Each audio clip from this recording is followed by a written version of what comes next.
După mai bine de 300.000 de ani de la începutul proiectului, de crearea unei noi ființe umane inteligente pe Pământ, prin combinarea ADN-ului extraterestru cu ADN-ul primatelor mari ce existau la acea vreme, ADN-ul ramurii NK a devenit complex, grație multiplelor combinații ce au avut loc de-a lungul timpului, fie cu ADN-ul provenit de la alte civilizații extraterestre, fie cu ființe umane NL. Evoluția remarcabilă a ramurii NK.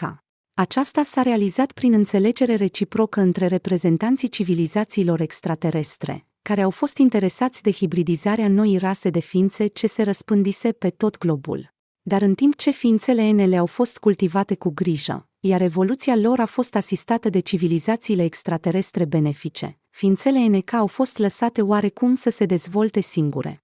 Acest plan a fost în prealabil stabilit, astfel încât să se obțină o diversitate chiar în sânul aceleiași rase.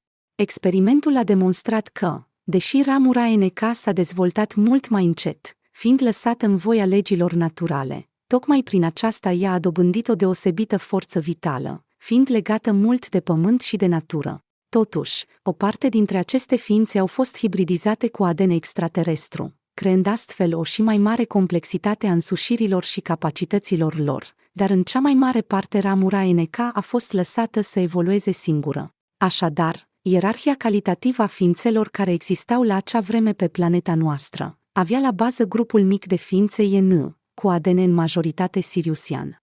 Acestea au reprezentat cumva elita, în sensul că structura lor genetică era așa de evoluată, încât la acea vreme nu se puteau combina decât cu un număr foarte mic de alte ființe extraterestre, de asemenea foarte evoluate.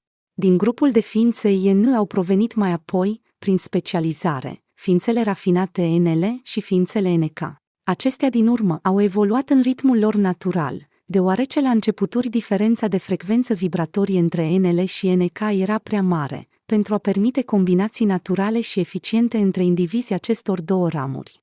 Cu toate acestea, unele combinații între ramura L și ramura K au fost posibile și au avut loc în decursul timpului, așa după cum am spus.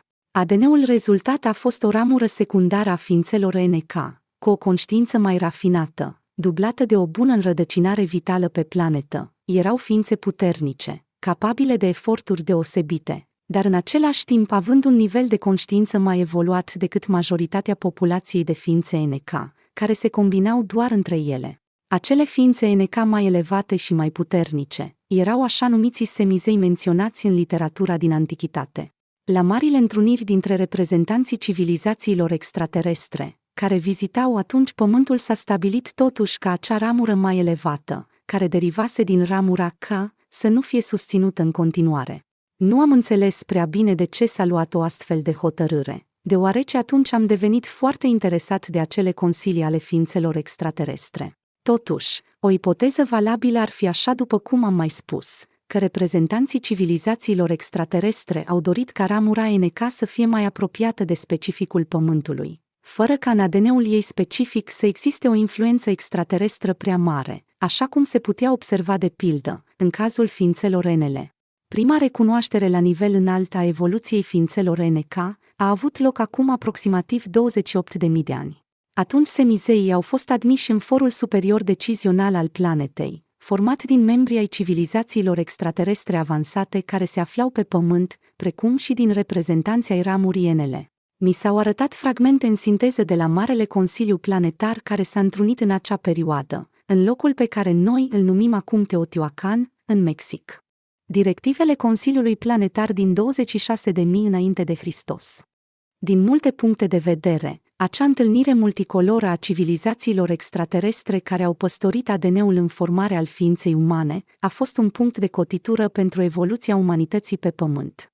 Atunci s-au delimitat teritorii, s-au stabilit acorduri și înțelegeri, s-au impus anumite coduri de comportament interrasial și s-au luat decizii cruciale în ceea ce privește viitorul ființei umane și a vieții pe planeta noastră.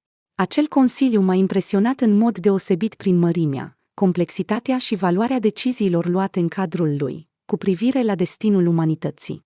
În general vorbind, astfel de aspecte sunt puțin cunoscute, iar dacă totuși sunt revelate oamenilor, aceștia au tendința să le ia în derizoriu.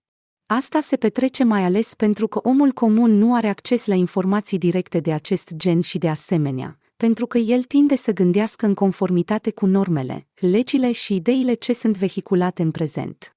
Dintre acestea, cele mai năstrușnice și de multe ori repetate, sunt ideile că s-ar putea să fim singuri în univers, că știința a cam rezolvat tot ce era de rezolvat până în prezent și că civilizația contemporană este cea mai dezvoltată care a existat până acum pe planetă.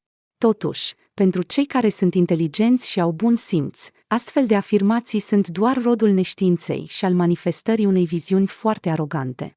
În ceea ce mă privește, am credința că măcar unii dintre cei care sunt cu adevărat pregătiți pot să înțeleagă intuitiv ceea ce eu prezint aici.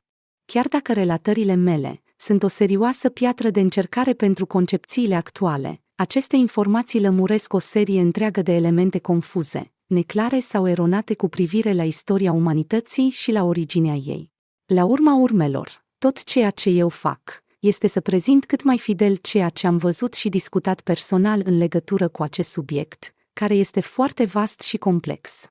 Rămâne însă la latitudinea cititorului să hotărască dacă poate sau nu să admită informația ce este astfel pusă la dispoziție. Revin la aspectele legate de deciziile principale luate la acel mare Consiliu Planetar și la sublinierea unor nuanțe ale lor.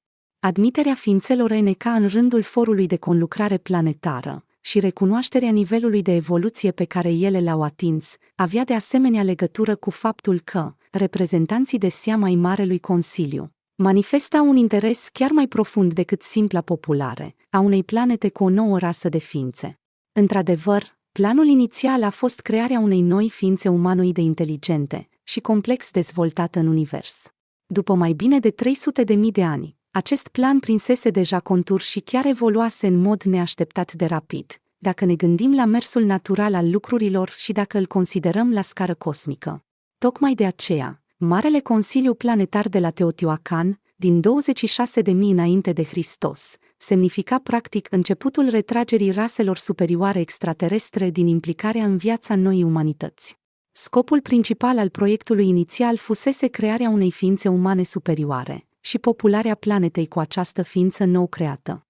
Întrucât ramura NK dovedise o surprinzătoare capacitate de fertilitate și de adaptare la diferitele tipuri de influențe exterioare, precum și la nivelul ADN-ului, ea dobândise cumva dreptul de a prelua planeta și de a evolua liber aici.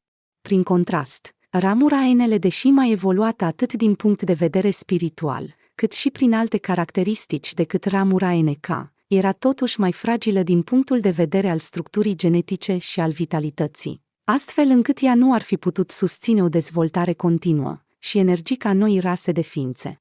De altfel, așa după cum am spus, ființele NL începuseră deja să se retragă din planul fizic, iar existența lor a fost gradat înlocuită de mituri și legende. Cu toate acestea, ramura el și-a adus o contribuție importantă la rafinarea unei părți din ramura K.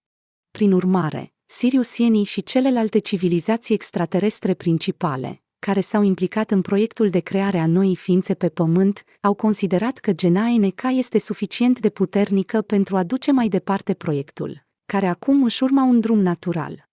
Supravegherea suverană a acestor civilizații extraterestre continua să existe, în special pentru a opri tentativele de autodistrugere a civilizației, prin războaie devastatoare la nivel planetar, sau prin utilizarea unor tehnologii teribile și foarte avansate, atât de către oameni, cât și de către alte civilizații extraterestre care manifestau un anumit interes pentru viața de pe această planetă. Totuși, acel grup restrâns de civilizații extraterestre foarte avansate au făcut acest lucru cu o înaltă cunoaștere spirituală, fără a interveni acolo unde cursul destinului trebuia să ia o anumită formă pentru omenire.